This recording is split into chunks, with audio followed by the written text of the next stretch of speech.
फिर से आपका स्वागत है कॉम्पिटेंसीज की सीरीज में।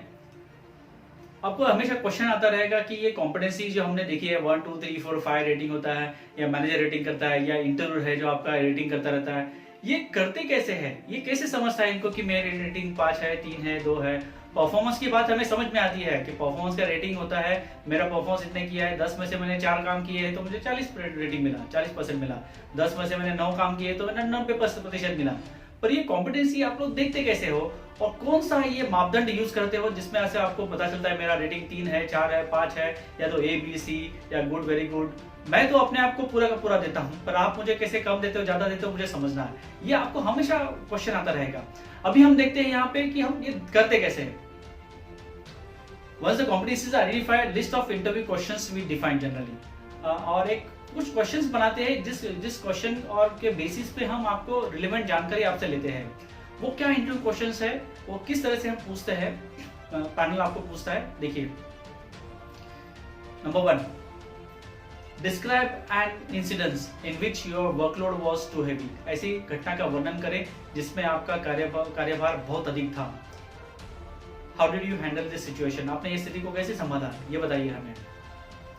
Tell me about a situation when you were trying to accomplish something and did not have ready to access to the necessary resources, how did you get them.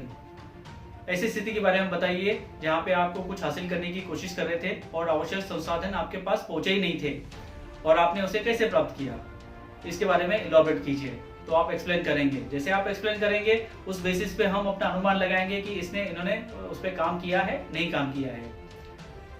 Describe a situation in which you had to juggle more than one task, how did you handle them, which one did you did first one and why. ऐसी स्थिति का वर्णन करें जिसमें आपसे एक से अधिक कार्य में करना है और एक साथ करना है, आपको 100% भी उसमें देना है और आपने उसको कैसे संभाला और पहले काम कौन सा किया आपने, ये भी इंपॉर्टेंट है। पहले कौन सा हाथ काम किया, फिर दूसरा काम कौन सा किया। How did you manage your time and task, आपने अपना समय और कार्य कैसे प्रबंधित किया, ये इसके बारे में बताइए। Tell me about a situation when your planning was not helpful, what happened and then how did you recover. ऐसे स्थिति के बारे में बताइए जो आपकी योजना काम नहीं आई, फेल हो गई और आपने कैसे उसको रिकवर किया, कैसे ठीक हो गया। Tell me about a time when you had to deal with two people asking you to work same and different projects and your requirement is 100% of your time. How did you resolve the situation? मुझे ऐसे काम के बारे में बताइए जो दो लोगों के साथ आपको करना है, अलग अलग काम थे पर आपको 100% भी देना है और आपकी अधिक समय की आवश्यकता थी, आपने कैसे ये स्थिति को संभाला। State an example when you were not able to achieve your goals. What did you do? ये हम नेगेटिव भी पूछते हैं इसमें कि ऐसा एक उदाहरण दीजिए जहां पे आपने आपका लक्ष्य था वो पूरा नहीं किया और उसके बाद में आपने क्या किया। Describe a situation where your performance was excellent.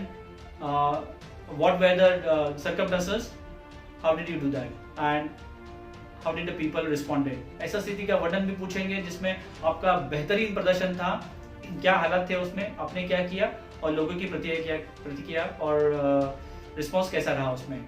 ये सारी चीजें हम पूछते हैं आपको जानने के लिए कि आपने ये इसको कहा जाता है बिहेवियरल बेस्ड इंटरव्यू और कॉम्पिटेंसी बेस्ड इंटरव्यू। जैसे इसका आप उत्तर देंगे उस उत्तर के हिसाब से हम डिसाइड करते हैं कि आपको 1 रैंक में श्रेणी में देना है, 2nd श्रेणी, 3rd श्रेणी, 4th श्रेणी और सर्वोच्च। इसमें आपको इवेंट दिए गए हैं, वो इवेंट आप डिस्क्राइब करेंगे। Based on the event description हम इंटरव्यू जो होता है वो समझ आता है कि आपने किस लेवल का काम किया हुआ है।